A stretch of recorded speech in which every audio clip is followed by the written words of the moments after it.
clean up my video from earlier. I kind of bidened out. Frank was alive when I retired. He retired and then I retired, and I was here a couple months, and then he passed away. So this is his hammer, like I was telling you. He actually wrapped this tape around there. So, yep, Frank wrapped that. So here's all, hats off to you up there, Frank. I know you're joking with somebody up there. Yeah, there ain't much work for you up there. You know, I never heard of you welding gold. Can't weld the pearly gates, man. Can't weld them. 62 out. A Philippine couple just walked by. I pointed out the bird and told him he would not eat the bread. And he said that chicken is sick, he would die. So maybe no antibiotics to feed the chicken. I don't have any. He does look rough. He looks rough. I wish I could help you, buddy. I'd try to give you a piece of bread. You want some water? I'll give you some water. One is the loneliest that you ever be. Number one is the loneliest that you ever be. Number one. I just can't find him though. Perhaps he's already dead, like the people said. He was dying. Look how much growth has happened here. And in the dry season, when there's no rain, that's when this stuff grows. Very strange.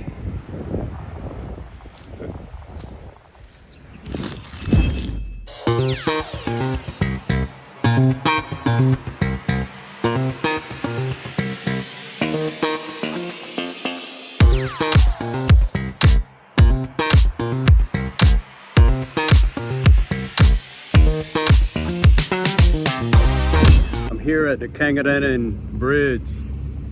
Kangan. And wow, you know, it's been a drought. It hasn't rained and it's not the dry season till March. March, April, May is the dry season.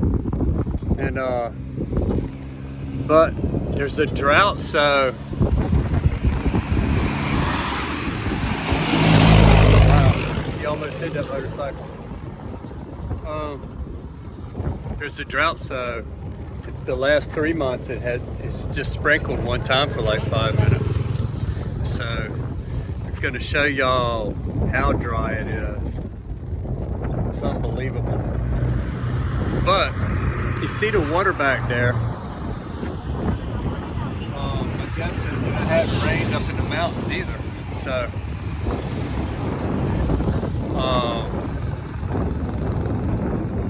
my guess is there's a spring up there, just like Valentine. We're the cleanest river in the Philippines. I did a couple videos on that. So my guess is that the spring comes, it's just not look as clean as Valentine because there's a lot of thin dirt and sand. I'll show you. There's a lot of dry sand and dirt that mixes up with the water. You see how dry it is. You see the vehicle rolling there with all the, look like the desert. But you see them digging out the trench there to sell the rocks and sand that have fresh water. They put it on those barges right over there. They pile it up right there. And barges come, you know, motorized barges, barge ships, come right there to that, right behind that tree. And they pull up there to the pier, and the trucks roll right on there and dump it on the barge. So that's what's left of the Kangan River right there. And you know, that looks like, oh, that's pretty much, kinda. But as you see, like on this bank right here, that bank it's been up that deep. The last time it was rolling, it went up that high. That's why it ate away that bank right there. So you see how much it's missing by that shot. I'm going to show you something else too. Hey Manny!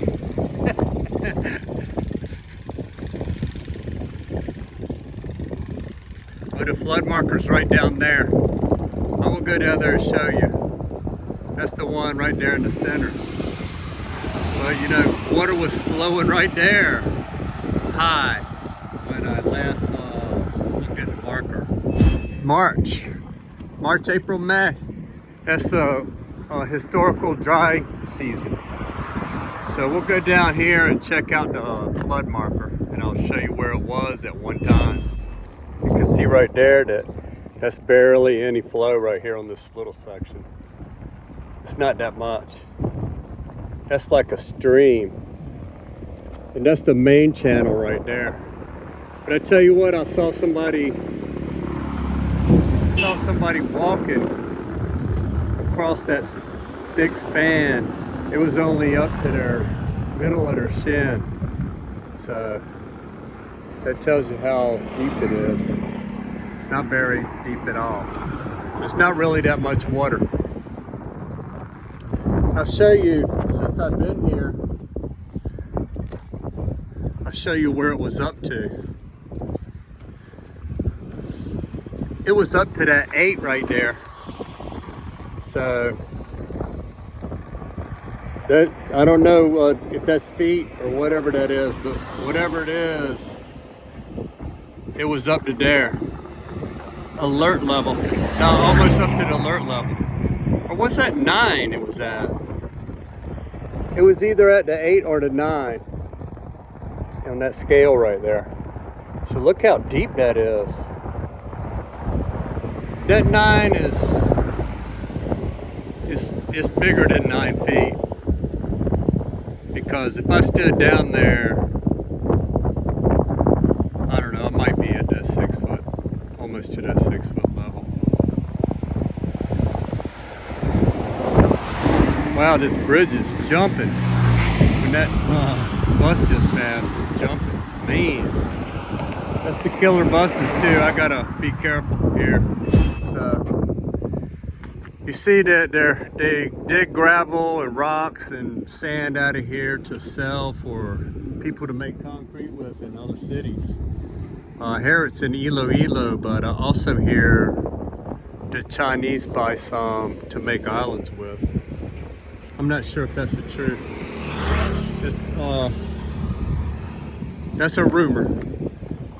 But I know they sell it to Iloilo because I saw a shipping, I saw a ship, you know, what it did in the last,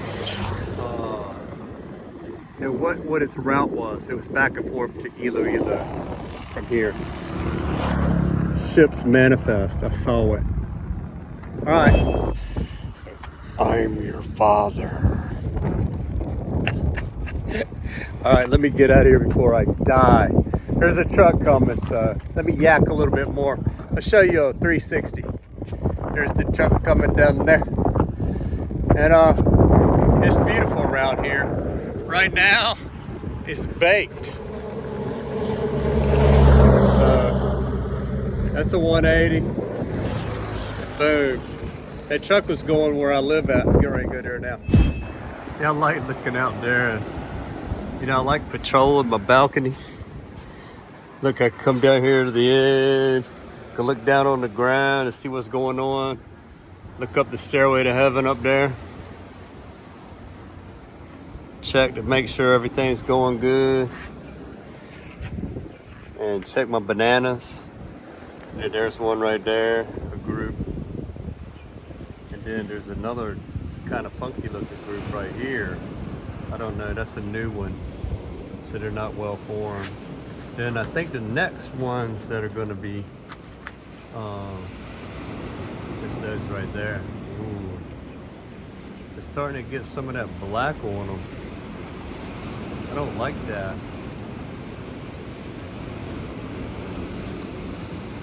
There's a spider web on them. And I see some ants on them. That's not a good sign, I don't think. Oh no, that's times 15 right there. See them black spots? But I don't want to pick them too soon. They won't taste good. Anyway, patrol my balcony. Then I can look down this side of the house also.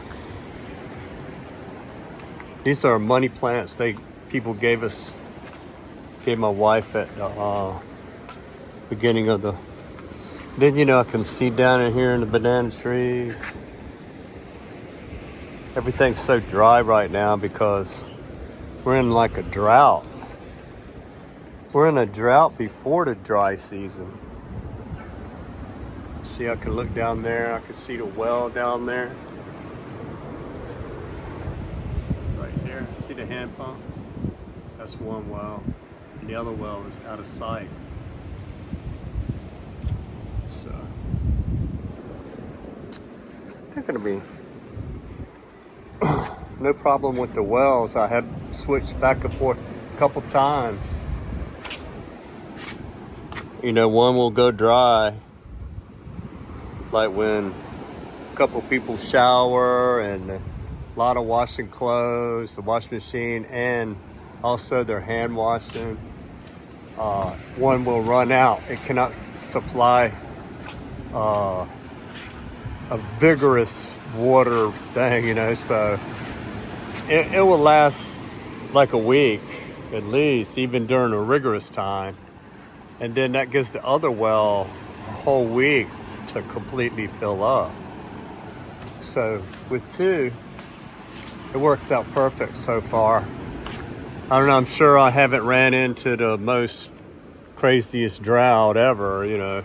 I don't know what will happen then. You know, something unforeseen.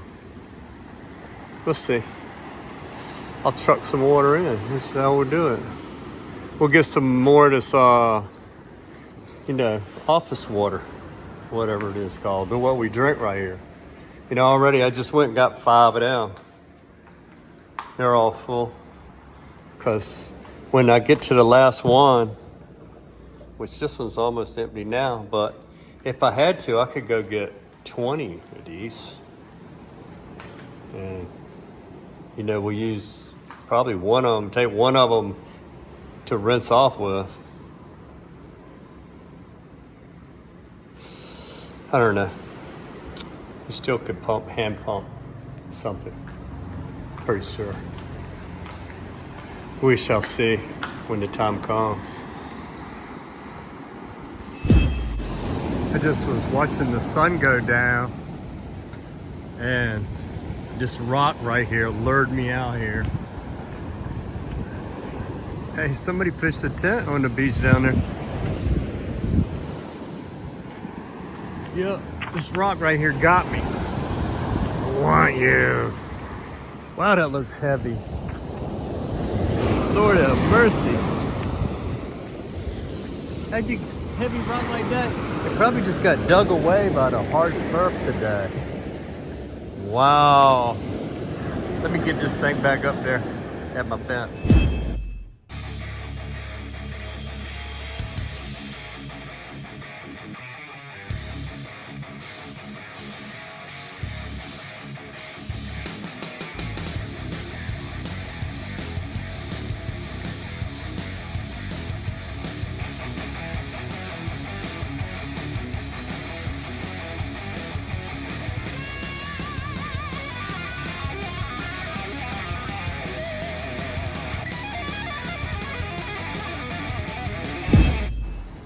Hey, it's lunchtime or IGMA, and I finished these 4 right here. I did those 2 yesterday, and you notice the mulch is still in there.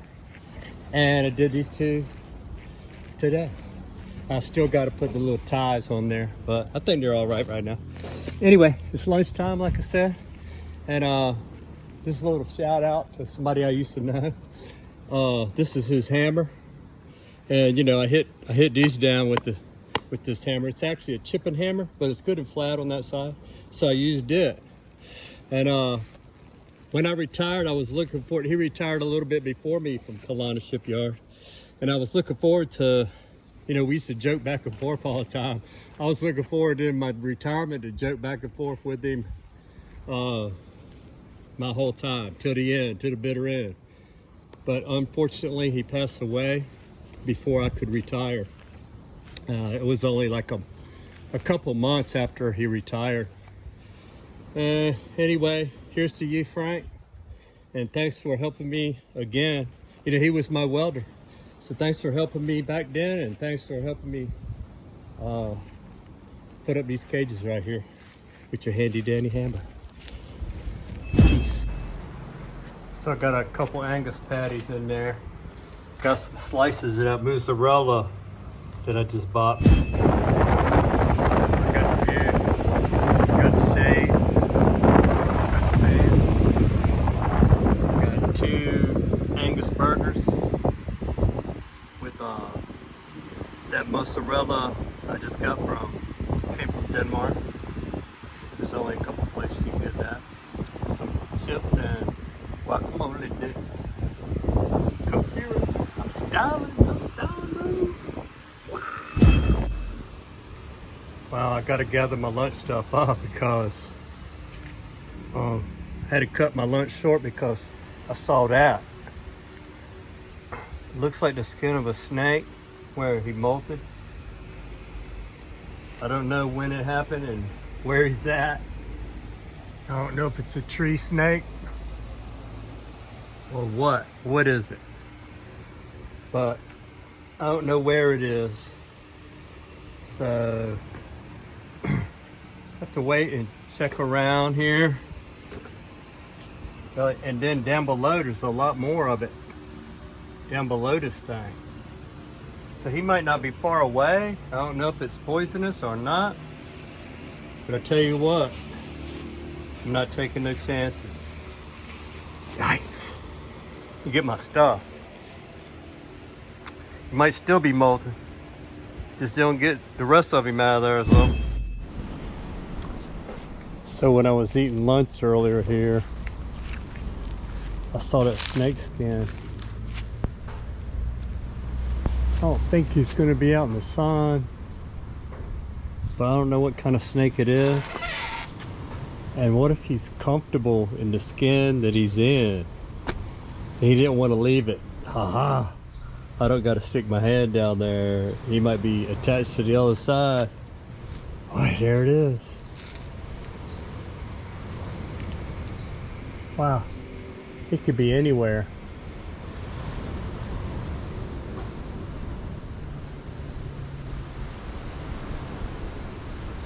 Could be a tree viper, as far as I know. And I got my flip-flops on. Let me just pull on this and see what happens. It's probably just gonna fall apart. Ooh.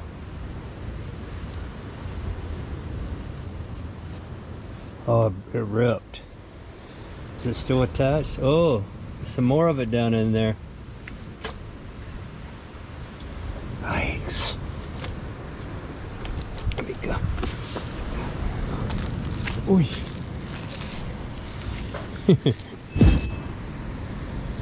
Scary kind of a little bit. You know, I don't really like snake. Oh, there he is. I mean, the rest of the skin. I think that's not him.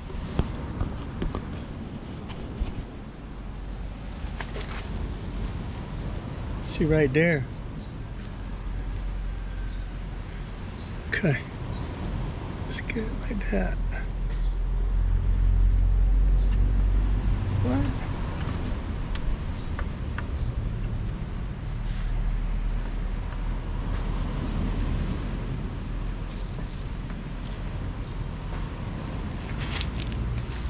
Oh.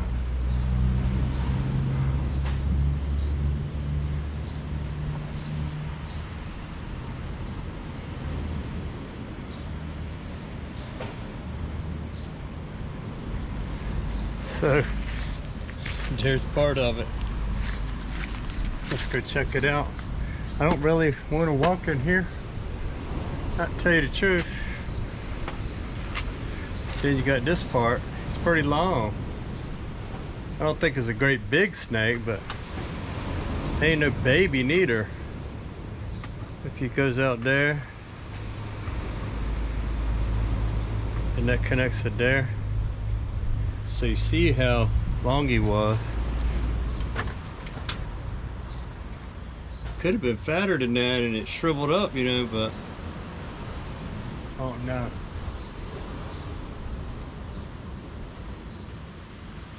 I think I'll get outside and rattle this top a little bit. I don't know what kind of snake that is. Kind of hard to tell by the skin. Maybe the Filipinos can tell.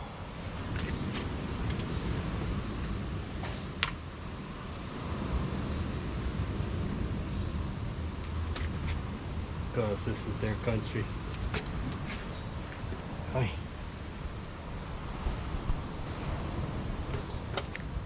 Yeah, let me get out of here right now. I don't know, it could be a small cobra. Its markings kind of look like could be poisonous. So, let's rattle the cage.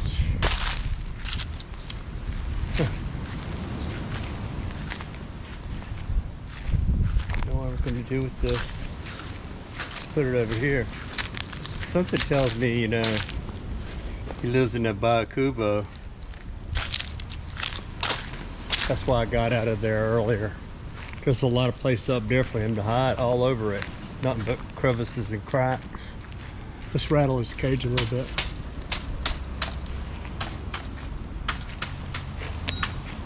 What was that? A bolt. Yeah, what's a boat doing up there?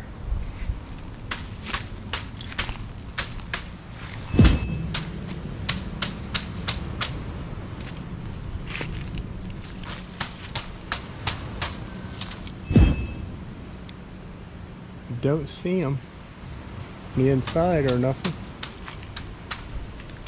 I need one of those things they check under the trucks with so I can go look under there.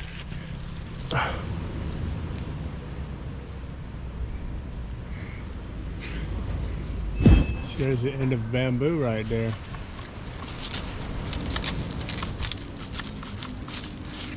So he could live in one of these long bamboo things right there. All that bamboo inside, they all got open mouths, see it? I don't know if you can see that or not in this camera. Huh. Very odd. Let's just make a snake nest. Anyway, it is what it is. I don't get bit. I didn't get bit. So in closing, clean up my video from earlier. I kind of bidened out. Frank was alive when I retired. He retired and then I retired and I was here a couple months and then he passed away. So this is his hammer like I was telling you. He actually wrapped this tape around there. So, yep, Frank wrapped that. So here's all, hats off to you up there, Frank. I know you're joking with somebody up there. Yeah, there ain't much work for you up there. You know, I never heard of you welding gold. Can't weld the pearly gates, man. Can't weld them. 62 hours.